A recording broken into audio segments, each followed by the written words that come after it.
ప్రముఖ పుణ్యక్షేత్రం శ్రీశైలంలో భారీ అగ్ని ప్రమాదం చోటు చేసుకుంది. కొబ్బరి చిప్పలు నిల్వ ఉంచిన గదిలో పెద్ద ఎత్తున మంటలు చెలరేగాయి. మేకలబండ సమీపంలోని గోదాంలో ప్రమాదం చోటు చేసుకోవడంతో స్థానికులు భయాందోళనతో పరుగులు తీశారు. ప్రమాద విషయం తెలుసుకున్న ఈవో పెద్దరు ఘటనా స్థలానికి చేరుకొని పరిస్థితి సమీక్షిస్తున్నారు. ప్రమాదానికి గల కారణాలపై అధికారులు ఆరా తీస్తున్నారు.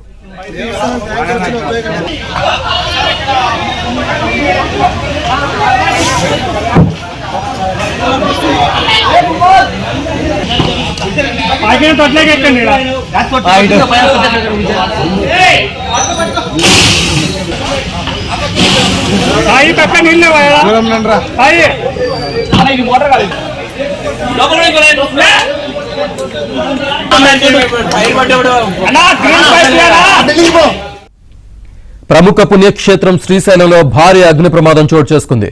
కొబ్బరి చెప్పులో నిల్వ ఉంచిన గదిలో పెద్ద ఎత్తున మంటలు చెలరేగాయి. మేకలబండ సమీపంలోని గోదాంలో ప్రమాదం చోటు చేసుకోవడంతో స్థానికులు భయాందోళనతో పరుగులు తీశారు. ప్రమాద విషయం తెలుసుకున్న ఈవో పెద్దిరాజు ఘటనా స్థలానికి చేరుకొని పరిస్థితి సమీక్షిస్తున్నారు. ప్రమాదానికి గల కారణాలపై అధికారులు ఆరా తీస్తున్నారు. ఇక ఈ ప్రమాదానికి సంబంధించి పూర్తి సమాచారాన్ని మన కరెస్పాండెంట్ సుంకన్ అందిస్తారు. సుంకన, శ్రీశైలంలోని భక్తులు కొట్టేటువంటి కొబ్బరి చిప్పలను మేకలబండ దగ్గర ఉన్నటువంటి గోదాంలో నిల్వ ఉంచుతారు. అక్కడ ఈ పచ్చి కొబ్బరి చిప్పలను కూడా ఎండబెట్టి తర్వాత ఆయిల్ తయారు చేస్తారు. అయితే ఈ పచ్చి కొబ్బరి ఎండబెట్టిన తర్వాత ఈ కొబ్బరి చిప్పలన్నింటినీ కూడా మంచం మీద పెట్టి కింద కుంపట్లు పెట్టి ఆయిల్ అంతా కూడా దాని నుండి కూడా సేకరిస్తారు.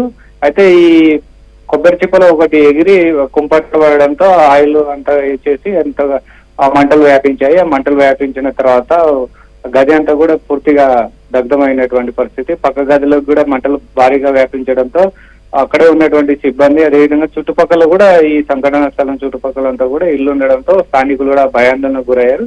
అయితే విషయం తెలుసుకున్నటువంటి దేవస్థానం సిబ్బంది, అధికారులు కూడా ఒకటావటిన సంఘటన స్థలానికి వెళ్లారు. ఫైర్ సిబ్బంది, అదేవిధంగా దేవస్థానం లో ఉండేటువంటి వాటర్ ట్యాంకులు, స్థానికులు కూడా వాళ్ళ ఇళ్లలో ఉన్నటువంటి వాటర్ బిన్నెలను కూడా తీసుకొని వచ్చి చల్లి ఆర్పే ప్రయత్నం చేశారు. దాదాపు గంట పైగా ఈ మంటలు కూడా వ్యాపించాయి. ఎక్కడ తమ ఇళ్ల వైపు వ్యాపిస్తాయి అనేది కూడా స్థానికులు భయాందోళనకు గురైనటువంటి క్రమంలో ఎటకేలకు ఫైర్ సిబ్బంది దాదాపు గంట సేపు శ్రమపడి ఆ మంటలు కూడా అదుపులో తీసుకురావడంతో స్థానికులంతా కూడా ఊపిరి పీల్చుకున్నారు. అయితే ఈ ప్రమాదం పైన కూడా ఆరా తీస్తున్నటువంటి పరిస్థితి. ఈవో పెద్దిరాజు సంఘటన స్థలానికి వచ్చి మంటలు ఆరిపోయేంత వరకు కూడా అక్కడే ఉన్నారు. అయితే ఈ ప్రమాదం ఎలా జరిగిందని కూడా గోడం నిర్వాహకులను కూడా అక్కడ ఉన్నటువంటి ప్రమాదం జరిగినటువంటి సమయంలో అక్కడ ఉన్నటువంటి సిబ్బందిని కూడా అడిగి తెలుసుకున్నటువంటి పరిస్థితి. ఈ ప్రాణ నష్టం అయితే ఏం జరగలేదు కానీ భారీగా ఆస్తి నష్టం జరిగిందని కూడా దేవస్థానం అధికారులు ఒక అంచనాకు వచ్చారు. పోలీసులు కూడా ఈ ఘటనపై దర్యాప్తు చేస్తున్నటువంటి పరిస్థితి. అయితే మంటల్ని పూర్తిగా ఆర్పేసేంత వరకు ఇక్కడ నుంచి ఎవరు కూడా వెళ్ళొద్దని కూడా ఆలయ ఈవో చెప్పడంతో మంటలు పూర్తిగా ఆర్పేసిన తర్వాత వరకు కూడా స్థానికులు కూడా అక్కడే ఉన్నారు. ఎందుకంటే మళ్ళీ ఒకవేళ మంటలు చెలరేగితే ఈ గోడం పక్కలనే ఇల్లు ఉన్నాయి కాబట్టి మళ్ళీ ఇబ్బంది అవుతుందని ఫైర్ ఇంజిన్ కూడా మళ్ళీ ఇంకోటి కూడా తీసుకొని వచ్చి పూర్తిగా మంటలు ఆపేసేంత వరకు అక్కడే ఉన్నటువంటి పరిస్థితి. ఈవో పెద్దిరాజు కూడా అక్కడే ఉండి ఆ మంటలు ఆర్పేంత వరకు కూడా ఉంది. తర్వాత దేవస్థానానికి వెళ్తారని కూడా అక్కడ ఉన్నటువంటి సిబ్బంది చెప్తున్నటువంటి పరిస్థితి. ఒకసారిగా ఈ అగ్ని ప్రమాదం జరగడంతో శ్రీశైలంలో ఈ మేకలబండ పరిసర ప్రాంతాల్లో వాళ్ళంతా కూడా ఉలికి పడినటువంటి పరిస్థితి.